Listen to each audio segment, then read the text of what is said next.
kesempatan kali ini kita akan mengupas dan membicarakan habis seputar Nahdlatul Ulama.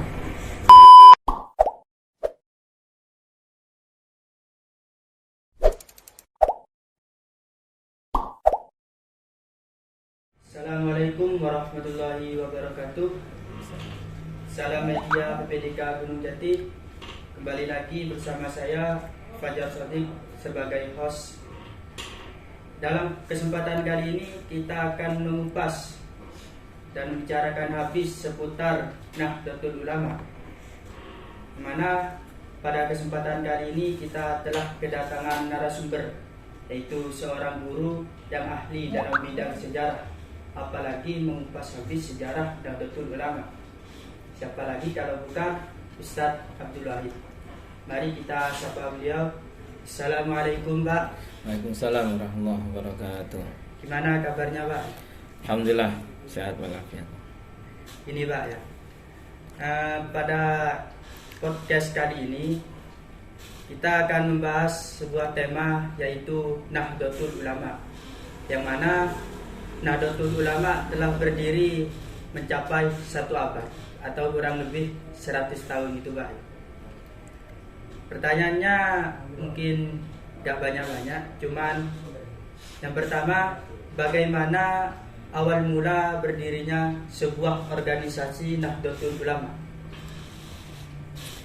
Bismillahirrahmanirrahim. Sebelumnya mari kita bersama-sama mengucapkan selamat milad kepada Nahdlatul Ulama yang puncak acaranya akan dilaksanakan pada tanggal 7 Februari 2023 dipusatkan di Gor Delta Sidoarjo. Tanpa terasa Nahdlatul Ulama sudah berusia 100 tahun menurut kalender Hijriah. Karena Nahdlatul Ulama itu didirikan pada tanggal 16 Rajab 1344. Sekarang 1440. Berarti 100 tahun dalam hitungan bulan Hijriah. Namun perlu diralat, ya, kami bukan ahli sejarah namun masih belajar sejarah. Terkait pertanyaannya, kalau bagaimana awal mula berdirinya Nahdlatul Ulama, yang kira itu sudah maklum semua, ya. Terkait dengan momen 100 tahun atau 1 abad Nahdlatul Ulama ini yang kami kira lebih menarik. Artinya selama 1 abad itu Nahdlatul Ulama masih eksis. Eksisnya itu dalam segi apanya, Pak? Artinya keberadaannya sampai 100 tahun ini masih berdiri tegak di bumi Nusantara ini. Oh, gitu. Iya, karena begini, Mas. Sebuah ormas itu akan mengalami siklus perputaran dalam waktu 100 tahun itu. Momen 100 tahun atau 1 abad ini menentukan apakah ormas itu memang betul-betul ormas yang solid atau ormas yang betul-betul diterima oleh masyarakat. Itu baru terbukti dalam masa 100 tahun. Karena kita tahu 100 tahun itu tonggak. Kalau ormas ini betul-betul ormas yang diterima oleh masyarakat Indonesia, masyarakat Nusantara khususnya, maka ormas ini adalah betul-betul ormas yang boleh kita katakan jam'iyah mardiyah dalam bahasa pesantren kita, betul-betul jam'iyah yang memang diridhoi. Kita bicara dalam lingkup kebangsaan, berarti bangsa Indonesia masih menginginkan dan mendukung terus keberadaan Nahdlatul Ulama ini. Sebab biasanya ormas itu cuman ada yang seumur jagung ada. Ormasnya awal berdirinya seakan-akan dia menjadi ormas yang akan besar. Ternyata dalam waktu tidak sampai 100 tahun, dalam dekade saja 10 tahunan. 10 tahun pertama dia seakan-akan ormas ini akan menjadi besar. Ternyata tahun berikutnya ormas ini bubar. Apalagi sampai berumur 100 tahun. Nah, ini ya spesial. Artinya kita menyaksikan 100 tahun atau 1 abad NU ini cuma 1 kali dalam hidup kita. 100 tahun ke depannya kita sudah tidak nututi, mungkin cucu kita yang akan nututi. Maka ini momen 100 tahun ke 1 abad NU ini adalah momen yang bisa kita saksikan cuma 1 kali dalam hidup kita. Makanya kita lebih tertarik untuk membicarakan momen 1 abad NU ini dari berbagai sisi. Ini kami juga kebetulan ketua ranting NU di Desa Sungai Kulon dan mengikuti perkembangan selama beberapa hari ini terkait dengan rencana acara di Sidoarjo itu. Jadi momen 1 abad ini menunjukkan bahwasanya Nahdlatul Ulama itu masih hebat, dan insya Allah 100 tahun ke depan akan lebih hebat lagi. Nah, itu yang mungkin lebih menarik untuk kita kaji daripada kita karena sejarah Nahdlatul Ulama itu sudah masyhur ya, bagaimana berdirinya, kemudian bagaimana apa motivasi berdirinya itu, dan kita yakin bahwasanya Nahdlatul Ulama itu betul-betul jamiah marudiyah yang diridhai oleh Allah Subhanahu wa taala melalui sejarahnya, karena tidak ucuk-ucuk kemudian Nahdlatul Ulama itu jadi, tapi sejarahnya panjang, dimulai dari kondisi masyarakat ketika itu, dan juga dipengaruhi oleh pemberontakan yang dilakukan oleh Raja Faisal terhadap Said Hussein itu, yang terjadi pada insya Allah 1920-an.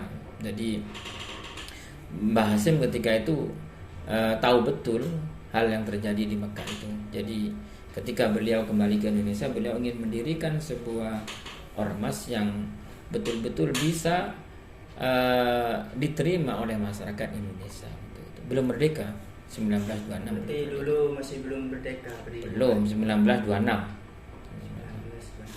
Yeah. Mungkin bisa diceritakan Pak awal mula nama Nahdlatul Ulama. Soalnya saya pernah baca dulu sebelum nama Nahdlatul Ulama itu bukan Nahdlatul Ulama. Ya memang tidak kemudian prosesnya kan panjang, tidak kemudian nama Nahdlatul Ulama itu tercetus. Diawali oleh nahdlatul yang lainnya, artinya kebangkitan yang lain. Jadi ada guyonan dalam anak-anak PMII itu pergerakan mahasiswa Islam Indonesia itu, yang memang organisasinya mahasiswa NU. Jadi kalau ulama dahulu sudah nahdlatul, sudah melakukan kebangkitan, maka yang berikutnya tidak perlu bangkit lagi. Yang berikutnya adalah harokah, pergerakan. Maka namanya pergerakan mahasiswa Islam Indonesia PMII, karena sudah ada Nahdlatul. Kemudian terkait dengan Nahdlatul Ulama ini, sebelumnya memang ada Nahdlatul yang ada Nahdlatul Tujar, kebangkitan para pedagang-pedagang. Kemudian secara singkat, kemudian melalui ilham ya, kemudian namanya memang kemudian yang disetujui oleh Nahdlatul, namanya kemudian disetujui Nahdlatul Ulama. Ini kemudian yang disepakati. Kemudian kita lihat prosesnya dulu. Mbah Hasim itu mondok di Bangkalan, di Sayyidina Hurul itu. Ada kegelisahan para ulama-ulama di Indonesia, di Nusantara itu dimulai pada tahun 1924, 2 tahun sebelum berdirinya. Ini ulama-ulama Indonesia itu sowan semuanya kepada Mbah Khalil. Saking tawaduknya kepada Mbah Khalil, tidak ada berani yang untuk maju kepada beliau. Jadi akhirnya ulama-ulama ini meminta tolong kepada Doro Muntaha. Doro Muntaha ini mantunya Mbah Khalil, bahwasannya ada ulama-ulama yang mau sowan ke Mbah Khalil terkait dengan kondisi waktu itu.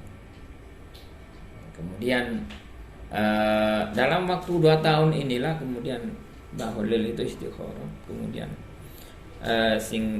secara singkat ya, kemudian ada isyarah Mbah Khalil itu dikasih tongkat melalui yang perlu kita catat itu siapa yang membawa tongkat dan membawa tasbih ini. Ini karena ini saksi sejarahnya. Ini santri-santri harus tahu ini. Siapa yang membawa tongkat dari Mbah Holil, dari Syekhuna Holil kepada Mbah Hasyim Asy'ari. Siapa yang membawa tasbih dari Mbah Holil kepada Mbah Hasyim Asy'ari? Ki Hasan Samsul Arifin. Ya, pendiri Pondok Pesantren Salafiyah Syafi'iyah situ Pondok Sebagus itu. Beliau wafat pada tahun 1990 waktu awal-awal saya mondok itu. Beliau adalah yang membawanya. Ada banyak cerita lucu waktu itu. Ki Hasan ini ketika diberi tongkat, Cong, kakek tahu Hasyim Jombang, iki terakhir Hasyim tongkat. Jalan dari Madura itu, nyampe di Surabaya itu dicemooh orang-orang. Arya pada orang ngodem ya tongkat ya. Mampir dulu ke Ampel itu. Itu kemudian dikasihkan ke Hasyim Asy'ari itu. Kemudian juga beliau disuruh membawa tasbih. Tasbih itu tidak beliau pegang, tapi tasbih itu dikalungkan oleh Syekhuna Holil ke Asy'ari itu. Beliau tidak pegang-pegang sampai nyampe ke Jombang, mengaturkan ini saya dapat tasbih dari Mbah Holil. Beliau juga tidak berani pegang, baru ketika diambil oleh Ki Hasyim Asy'ari itu.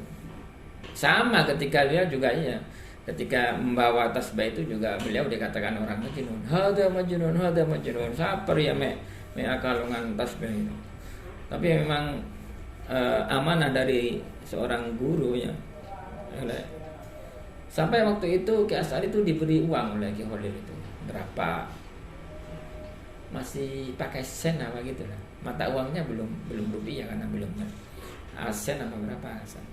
Itu ternyata uang itu tidak diberikan apa-apa, tapi dibuat sikap oleh Ki Hasan Samsul Arifin. Uang dari Mbah Holil itu tidak diberikan apa-apa, dibuat sikap. Katanya masih ada sampai sekarang gitu. Nah gitu. Secara singkat, jadi proses berdirinya Nahdlatul Ulama ini tidak serta ujuk-ujuk, tapi memang berdasarkan petunjuk langsung dari Ki Holil. Jadi kemudian dalam sejarah itu ada yang tertulis nama, ada yang tidak. Baru-baru ini kita tahu Ki Hasyim Asy'ari mau mendirikan Nahdlatul Ulama ini minta restu ulama-ulama sepuh.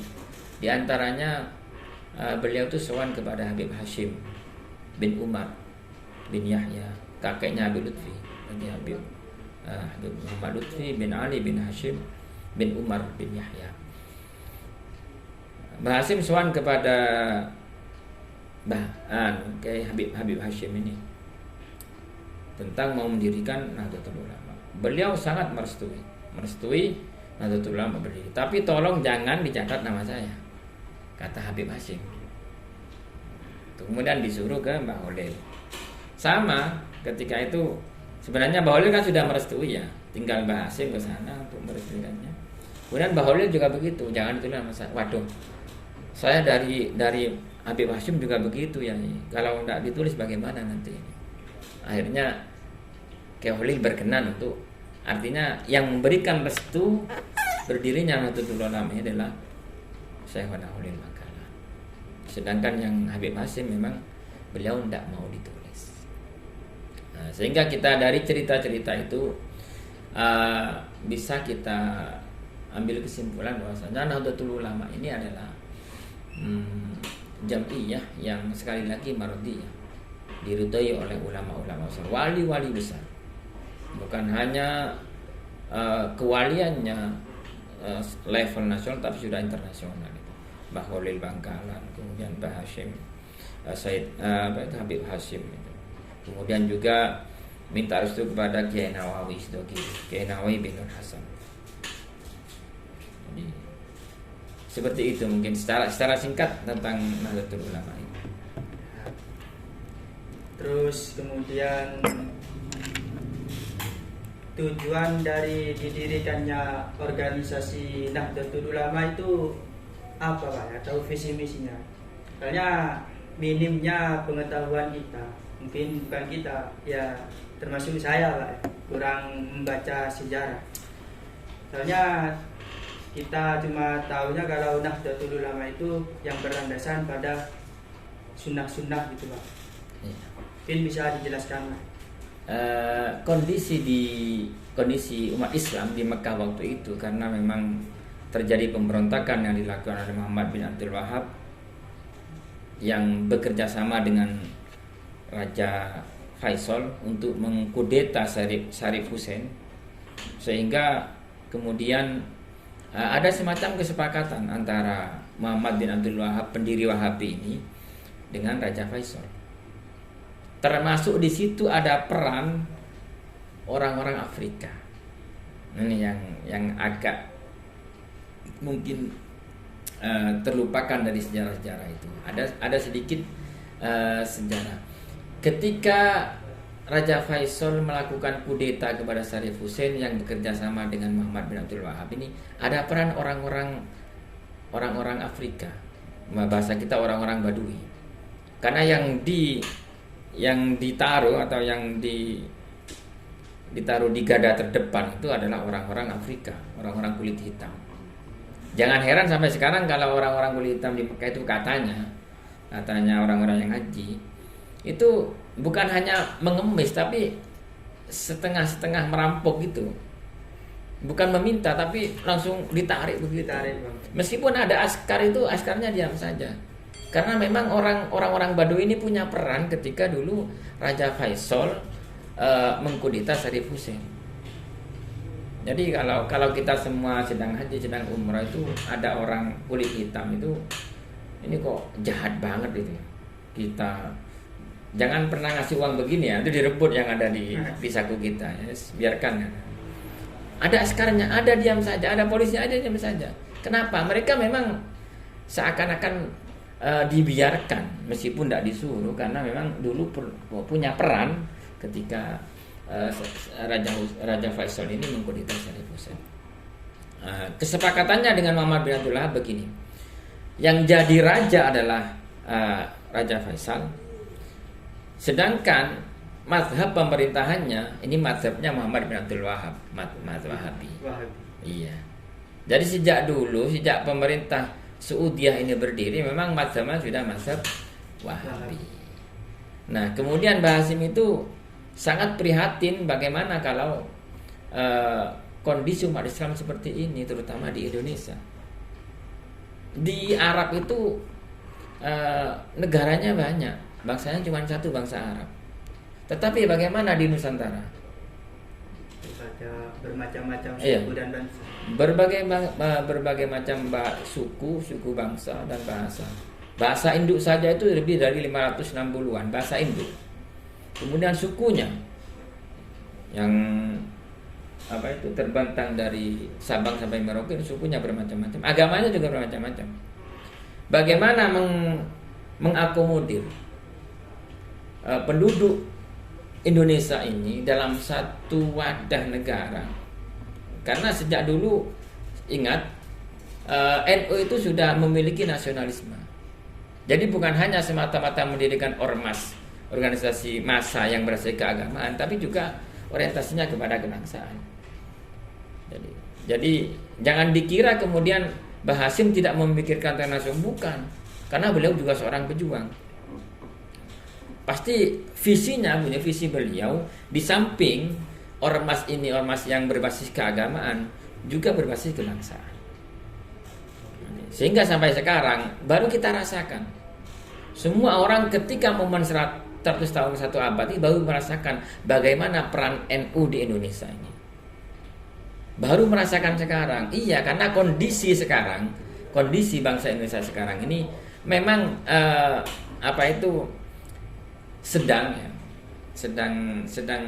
sedang dilanda masa-masa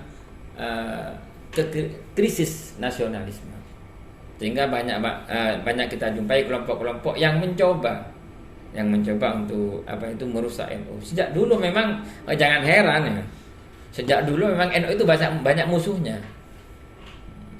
Nah, dengan pemerintah pun ya, saya kira kalau lihat sejarah lebih harmonis dengan zamannya Soekarno daripada zamannya Soeharto. Nanti saya jelaskan itu ya, keharmonisannya seperti apa. zamannya Soekarno, karena masa-masa waktu itu masa mendirikan negara, dan NU memang andilnya besar kepada negara, maka antara NU, ulama yang ada di NU dengan Soekarno, Masya Allah, harmonis sekali. Soekarno itu sampai pasti datang di muktamar NU itu, sampai beliau mengatakan, merangkak pun saya akan datang ke muktamar NU. Itu Soekarno itu ya, Soekarno. Soal NU dituduh macam-macam, itu sudah zamannya Soekarno memang seperti itu. Soekarno itu mendirikan Nasakom. Apa itu Nasakom? Itu nasionalis, agama, dan komunis. Yang mendirikan Soekarno. Soekarno punya partai namanya PNI, Partai Nasional Indonesia. Kemudian kenapa NU masuk di Nasakom? Luar biasa NU dihujat itu. NU masuk Nasakom, berarti NU menerima komunis. Bukan dulu, ulama-ulama NU itu istikharah. Ini apa sih Nasakom itu? Apa perlu NU masuk? Setelah istikharahnya ternyata harus masuk di situ. Kenapa harus masuk? Ternyata ada bisikan dari orang-orang komunis yang akan mempengaruhi Presiden Soekarno. Makanya NU masuk. Itu terbukti ketika 1965. Ketika puncaknya ternyata Soekarno lebih mendengarkan suara-suara NU daripada suaranya komunis. Komunis sakit hati, marah. Pemberontakan komunis itu bukan dirancang satu hari 2 hari itu. Sejak berdirinya Indonesia, komunis ingin menguasai negara memang. Tetapi karena negara lebih menerima NU dalam segala hal, orang komunis sakit hati. Makanya sampai sekarang mungkin ila yaumil qiyamah orang komunis itu tidak akan rela sama orang NU itu. Karena memang dari sejarahnya memang seperti itu. Itu yang zaman Soekarno harmonis sama Soekarno itu. Zamannya Orde Baru, zamannya Soeharto. Awal-awal mungkin, tetapi ketika Soeharto itu mendirikan partai itu cuma 3 partai. Ada P3, ada Golkar, ada PDI. Mulailah terjadi kerenggangan. Puncaknya ketika Muktamar 19, Masya Allah 19 berapa ya? Lupa. Ini Soeharto malah bikin NU tandingan. Hebat Soeharto itu. Ingin merusak NU yang asli dengan dibakan NU tandingan. Presiden, Mas. Maksudnya NU tandingan itu karena memang tidak ada kecocokan dengan Gus Dur waktu itu yang Gus Dur sangat benci kepada Soeharto dalam tanda kutip ya, artinya ada banyak kebijakan Soeharto yang tidak dicocoki oleh Gus Dur, sehingga Soeharto itu sebagai presiden 32 tahun ingin menguasai NU dengan cara membentuk NU tandingan. Presiden ketuanya Abu Hasan, sampai sekarang saya masih ingat itu karena saya masih mondok waktu itu mengikuti betul perkembangannya. Tapi apa hasilnya? NU melawan pemerintah, NU ternyata yang menang. Ini yang ketika itu ya, Masya Allah, bisa dibayangkan bagaimana NU itu bisa melawan pemerintah, bisa melawan presiden. Kok bisa menang? Apakah dengan cara yang keras? Bukan. NU tidak pernah melawan pemerintah. Tetapi Allah alam bisawab, NU itu memang kehebatannya di situ. Ada yang lupa tadi. Ketika 1955, ketika itu partai NU masih belum partai, masih tergabung di Masumi, Majelis Syura Muslimin Indonesia. Ketika itu Masumi ini ranking ketiga dalam pemilihan umum. Pertama PKI, kedua PNI, ketiga Masumi. NU masih gabung di Masumi sebagai partai, belum menjadi partai. Dari Masumi. Belum keluar, masih ada di Masumi. Kemudian NU keluar dari Masumi. Kenapa keluar? Lagi-lagi NU dihujat. NU ini bagaimana ini? 5 tahun ke depan kalau kita corok kasarin gaspol, ya kita menang, kata Masumi. Tetapi NU mulai curiga ini. ini Masyumi ini kok kayaknya begini-begini. Akhirnya dengan istikharah para kiai sepuh, NU keluar dari Masyumi. Puncaknya apa? Terjadi pemberontakan DI. DI itu Darul Islam, DII itu Tentara Islam Indonesia, yang diketuakan Muzakkar sama Kartosuwiryo. Ternyata betul. Yang Masyumi ini memang betul tidak memiliki nasionalisme, ingin mendirikan negara yang tidak berlandaskan Pancasila. Alhamdulillah NU itu masih selamat terus. Nah, kita sekarang ketika zamannya Soeharto lengser, ganti Gus Dur presiden, wah NU jaya itu. Banser pun di mana-mana ada. Polisi itu semuanya assalamualaikum sama Banser itu. Karena presidennya Gus Dur.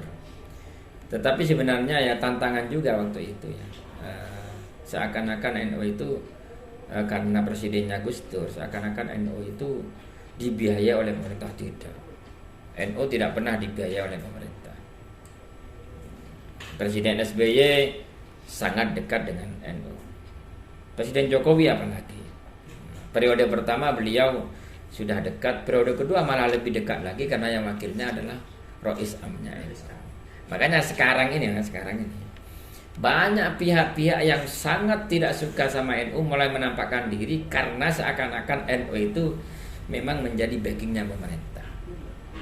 Dalam bahasa mereka rezim katanya ya. NU tidak seperti itu. NU tetap berdiri sebagai ormas. Kalau memang ada kebijakan pemerintah yang tidak cocok ya NU pasti akan bersuara. Ya mungkin bisa diulang lagi Pak, sesuatu yang menarik dalam satu abad itu, temanya atau konsep kedepannya itu gimana? Nahdlatul Ulama itu. Ya, terima kasih. Resepsi puncak satu abad NU ini merawat jagat, membangun peradaban. Jadi tonggak kebangkitan NU akan dimulai 100 tahun ke depan.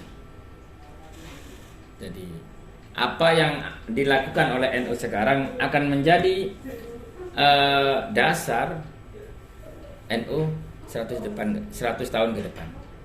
Artinya tema yang dipakai oleh NU dalam satu abad ini akan menjadi dasar untuk 100 tahun ke depan. Jadi bagaimana kondisi NU 100 tahun ke depan, satu abad lagi, itu tergantung bagaimana generasi muda NU ini bisa belajar dari sejarah 100 tahun yang lalu atau sekarang ini yang terjadi. Jadi tetap merawat jagat, membangun peradaban. Itulah yang menarik. Dan ini hadirinya diperkirakan 100 juta yang tersebar di berbagai persiapannya sudah matang sekali. Sekali lagi kenapa di Sidoarjo? Ya karena NU lahirnya di Jawa Timur ya, Surabaya, Jombang itu jadi kenapa dipilih Sidoarjo? Karena mungkin di antara kota-kota Surabaya, Jombang, Sidoarjo ini yang paling strategis adalah Sidoarjo. Nah, jadi saya melihat postingan dari awal itu bagaimana semua itu terkait. TNI, polisinya semuanya ikut andil dalam resepsi satu abad ini. Kenapa?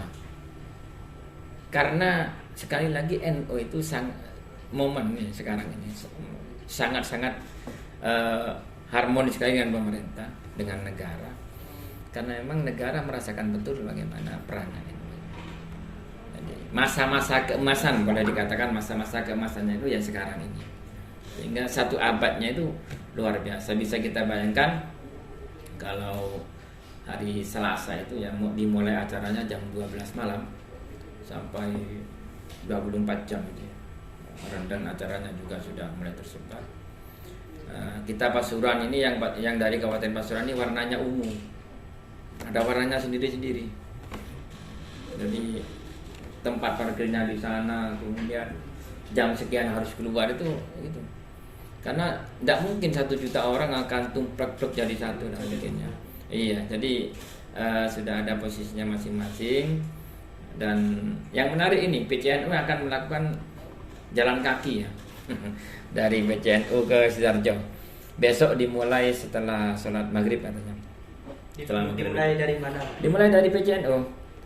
Dimulai dari PCNU, kemudian ke barat ke Warung Towo, Sidogiri, kemudian ke utara, kemudian katanya di transit di Masjid Gus Dur itu. Itu yang dipimpin oleh Kiai Imran Mutamakin, Ketua PCNU Kabupaten Pasuruan Masipong. Beliau akan berjalan kaki ke Sidoarjo. Kira-kira nyampainya jam berapa? Insya Allah jam 12 malam sudah nyampai itu. Karena 6 jam jalan itu kadang-kadang dikawal juga meskipun jalan itu. Itu bentuk kalau kenapa saya tidak ikut jalan, saya menghormati yang diajak sama mobil lah. Dan saya tidak yakin saya bisa kuat jalannya. Kuatnya kuat, tapi setelah itu mungkin geblaknya sampai 2 hari ya. Tepat ya. Jadi santri juga harus mengetahui acara ini, jangan sampai terlewatkan karena ini momen satu kali dalam hidup kita. Ini yang akan kita ceritakan kepada anak-anak kita ini, bahwasannya pada tanggal sekian NU sudah melakukan resepsi 1 abad 100 tahun berdirinya Nahdlatul Ulama. Demikian yang bisa kami sampaikan. Mohon koreksi atas apa yang kami sampaikan apabila ada narasi-narasi yang mungkin tidak sesuai dengan referensinya. Juga kami mohon koreksinya, dan juga kami sampaikan terima kasih kepada media Burung Jati atas kesempatan yang diberikan kepada kami dalam podcast kali ini. Demikian, wallahul muwaffiq ila aqwamit thoriq. Wassalamualaikum warahmatullahi wabarakatuh. Terima kasih pada Pak Ustadz Abdul Wahid atas waktu dan ilmu yang telah diberikan. Saya selaku host, bila mana ada kata-kata yang kurang berkenan atau kesalahan, mohon maaf yang sebesar-besarnya.